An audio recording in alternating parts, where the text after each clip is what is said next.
What's going on, people? Proxy Talk here, back again with another WWE Raw review for the 3rd of the 9th, 2018.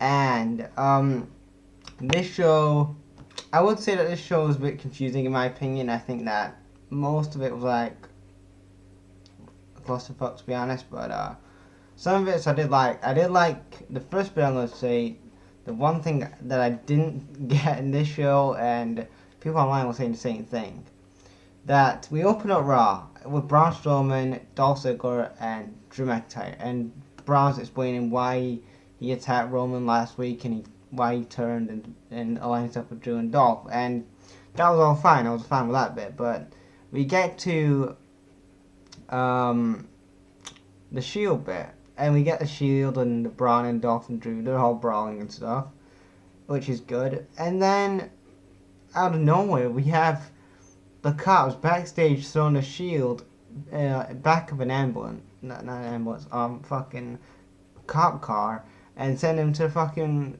the police station. Like, what? For attacking fellow wrestlers who wrestle for a living? Like, what? That didn't make any sense to me. Like, it's professional wrestling, and they're actually going to jail for actually doing their jobs. Like, what? Don't make any sense to me, but whatever. So anyway, while the Shield was gone, they sent Mike Rome. Basically, he was there, quote unquote, there, and he was tweeting saying, "Oh, the Shield have had fingerprints and stuff like that, and whatever."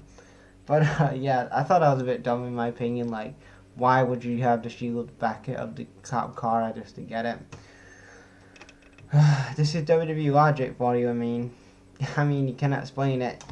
You cannot book it either. So, what can you do, to be honest? But yeah. So we had that. Then we had the Revival got attacked later on in the night. It's supposed to be the Revival versus the B team for the tag titles. The Revival got attacked, and Drew and Dolph are the new tag team champions. They faced the B team. And then we had the fucking Bellas. They came out.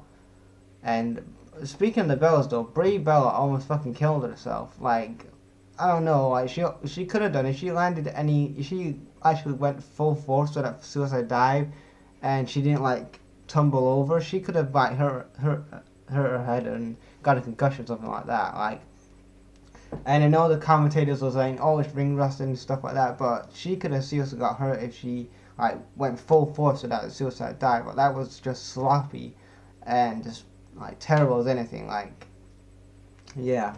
But yeah, the Bellas, I think they won the match. I didn't pay attention, but only thing that I was thinking about was that Brie Bella going full force with that suicide dive. If it happened, that she would have had a concussion in that. So yeah. And we had after that we had Renee Young in the match. She's saying, "Oh, Nikki Bella is the strongest competitor I've ever seen," and she didn't follow up on that. Like, why? I don't get why she didn't follow up on that. But whatever. Then we have Bobby Roode. Yes, Bobby Roode is still a WWE employee. I know. I am shocked. I'm surprised that he actually was even there. But yeah, Bobby Roode actually got some TV time. Him and Chad Gable actually got some TV time, and they actually faced the Ascension. They got the win. So it looks like maybe they're gonna be a tag team. But like I said with Bobby Roode, they need to turn the guy heel. He is a sinking ship. Well, he's a sunk ship, should I say? He's like the Titanic. He's gone.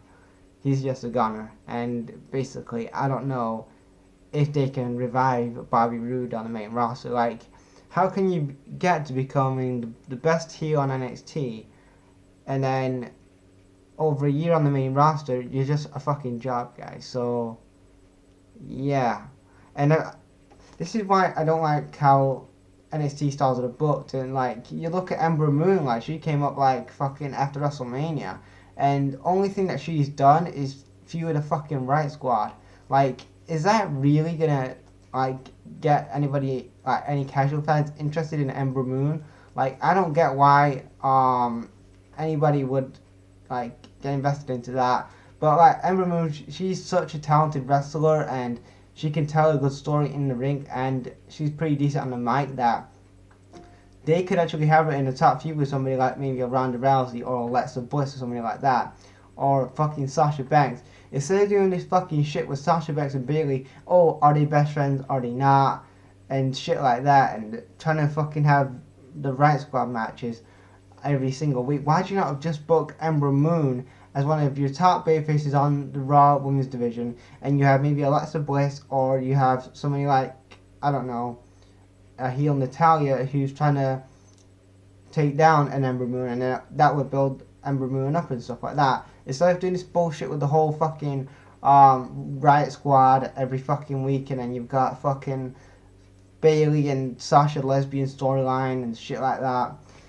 Instead of doing that shit, just fucking book actually better wrestling and actually book better storylines instead of doing fucking shit like this, because I don't want to see shit like this in my opinion. And then you look at what's happening on the male side of things. You've got fucking Bobby Lashley, and he's like, him and Jinder are doing a cringy segment with Kevin Owens, who was supposed to be quitting last week and comes back this week, and they don't even say nothing about it. You say, oh, Kevin Owens returned, and that's it.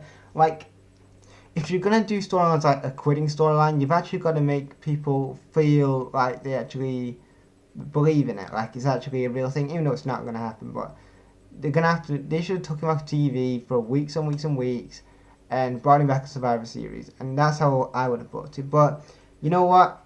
He quit 7 days ago, he's back 7 days later. Wow. Just, I don't know. Logic on this show doesn't make any sense, but I digress. And then we have Finn Balor and Braun Strowman as the main event.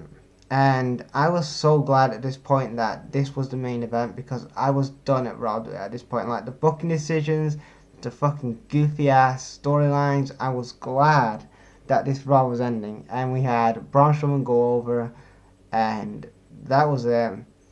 I also want to mention that Elias and Alexa had a segment too, which I thought was pretty good. And yeah, overall, this Raw was just a complete headache.